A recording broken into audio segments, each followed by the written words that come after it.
Jasmine ஃபுட்டுக்கு உங்களை வரவேற்கிறேன். இன்றைக்கு நாங்கள் ஜஸ்மின் ஃபுட் சார்பாக உருளைக்கிழங்கை பாவிச்சு சீஸ் பால் செய்ய போகிறோம். வாங்க எப்படி செய்யணும்னு பார்க்கலாம். அதுக்கு முன்னால் ஜஸ்மின் ஃபுட் சேனலை சப்ஸ்கிரைப் பண்ணாதவர்கள் சப்ஸ்கிரைப் பண்ணிப்போங்க. வாங்க எப்படி செய்யணும்னு பார்ப்போம். உருளைக்கிழங்கு சீஸ் பால் செய்கிறதுக்கு நான் 500 கிராம் உருளைக்கிழங்கு எடுத்துக்கேன். அதை கொதிக்க வைப்பேன். முதல்ல அதுக்கு தேவையான தண்ணியை விடுவோம். உப்பு தேவையான அளவு ஒரு 20 நிமிஷத்துக்கு கொதிக்க வைப்போம். ஒரு மீடியம் சைஸ் வெங்காயம் எடுத்து வச்சுக்கேன். அதை சின்ன சின்ன துண்டெல்லாம் வெட்டி வைப்போம். சின்ன சின்னதாக வெட்டின வெங்காயத்தை ஒரு சட்டிக்கு போட்டு வைப்பேன். 5 பச்சை மிளகாய் எடுத்து வச்சுக்கேன். அதையும் சின்ன சின்ன துண்டுகளாக வெட்டி வைப்பேன். இதில் 400 கிராம் சீஸ் இருக்குது. நான் இதில் அரைவாசி தான் பாதிக்க போகிறேன். இதை சின்ன சின்ன சதுர துண்டுகளாக வெட்டி வைப்போம்.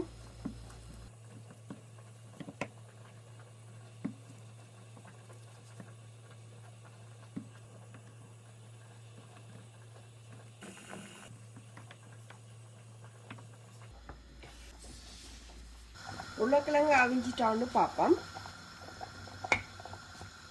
எல்லா உருளைக்கிழங்கும் அவிஞ்சிட்டுது.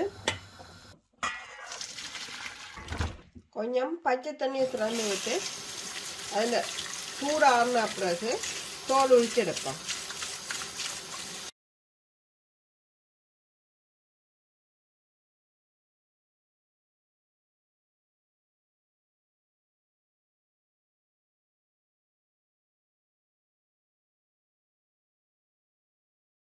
எல்லா உருளைக்கிழங்கு தோலும் முறிச்சு முடிஞ்சது. இந்த உருளைக்கிழங்க சின்ன சின்ன வெட்டை எடுக்க போகிறேன். உங்களுக்கு விருப்பம்னு சொன்னால் நீங்கள் கலர் தட்டாலையும் சீவலாம். சின்ன சின்ன துண்டுகளாக வெட்டி எடுத்தால் மசிக்கிறதுக்கு ஈஸியாக இருக்கும். இனி உருளைக்கிழங்க இந்த முள்ளு கரண்டியை பாவிச்சு மசிச்சு எடுப்போம்.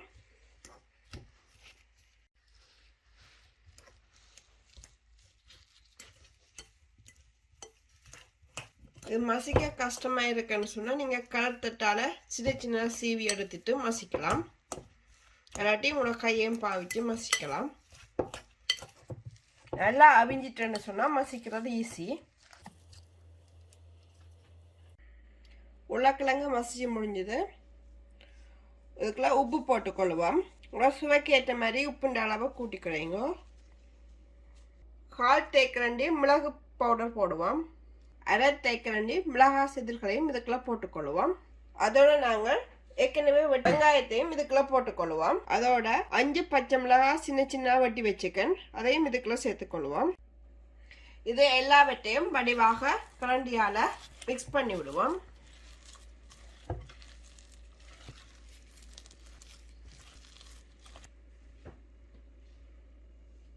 இதோட நான் 2 மேசக்கரண்டி கோதுமை மாவு எடுத்து வச்சுக்கேன். அதையும் இதுக்குள்ள சேர்த்துக்கொள்ளுவோம். உங்களுக்கு விருப்பம்னு சொன்னால் வேறு மாவும் சேர்த்துக்கொள்ளலாம். மாவு சேர்த்தோம்னு சொன்னால் கொஞ்சம் ஒற்றைத்தன்மை குறைவாக இருக்கும்.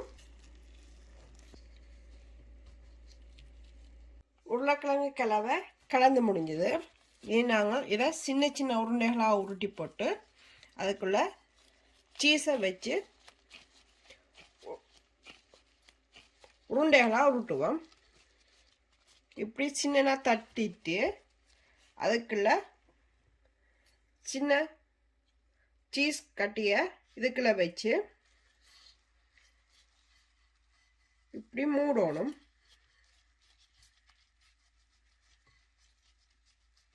எல்லா பக்கத்தாலையும் ஒரே அளவுக்கு இருக்க மாதிரி உருண்டைகளாக உருட்டி விட வேணும்.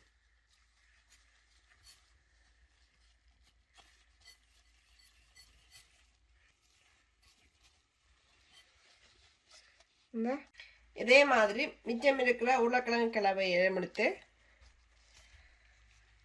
உருளைக்கிழங்கு சீஸ் பால் செய்து வைப்போம்.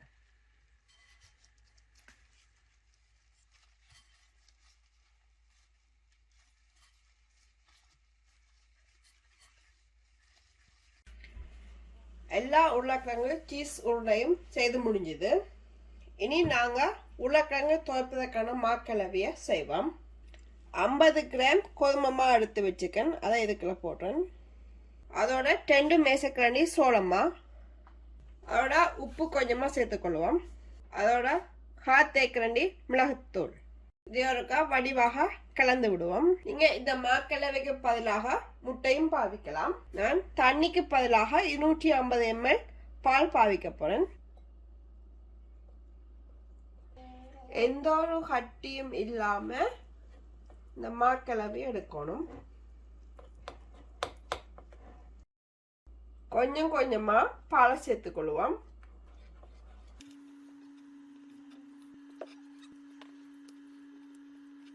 எந்த ஒரு கட்டியும் இல்லாம ஓரளவுக்கு திக்கா இருக்கணும். இந்த மாக்கலவை வந்து அந்த உருளைக்கிழங்கு சீஸ் போலோட ஒட்டி இருக்கும். உருளைக்கிழங்கு சீஸ் போல இந்த மாக்கலவைக்குள்ள போட்டு துவைச்செடுப்போம்.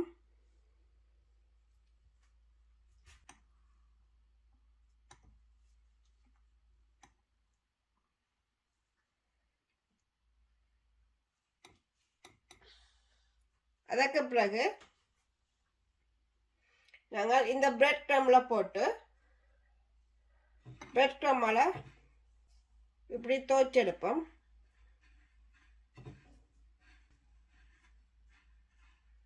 பிரெட் க்ரம்ஸ் வந்து எல்லா இடமும் படக்கூடிய மாதிரி இருக்கணும்.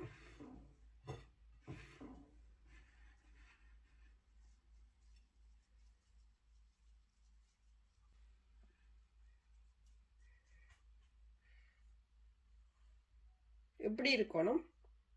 இதே மாதிரி மற்ற உருளைக்கிழங்கு சீஸ் போலையும் இப்படி செய்தெடுப்போம்.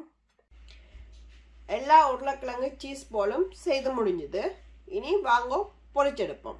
உருளைக்கிழங்கு சீஸ் போல் மூழ்கி பொரிப்பதற்கு தேவையான அளவு எண்ணெய் விட வேணும். எண்ணெய் கொதிச்சிட்டு நாங்கள் இனி இதுக்குள்ள ஒவ்வொரு சீஸ் போலா போட்டு பொறுத்தெடுப்போம். அடப்ப குழந்தை சுட்டில் வச்சிருப்போம். அப்போ தான் உள்ளுக்க இருக்க சீஸும் வந்து வடிவாக பொரிஞ்சு வரும்.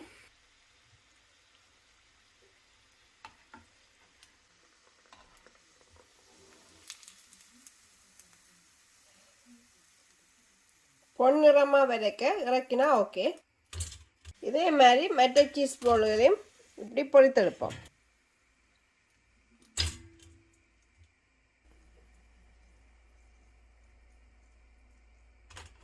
எல்லா உருளைக்கிழங்கு சீஸ் போலும் செய்து முடிஞ்சுது. நீங்களும் செய்து பாருங்க, எப்படி இருக்குன்னு சொல்லி கீழே இருக்கிற கமெண்ட் செக்ஷனில் கமெண்ட் பண்ணுங்க. மீண்டும் ஒரு புதிய வீடியோவுடன் உங்களை சந்திக்கிறேன். நன்றி, வணக்கம்.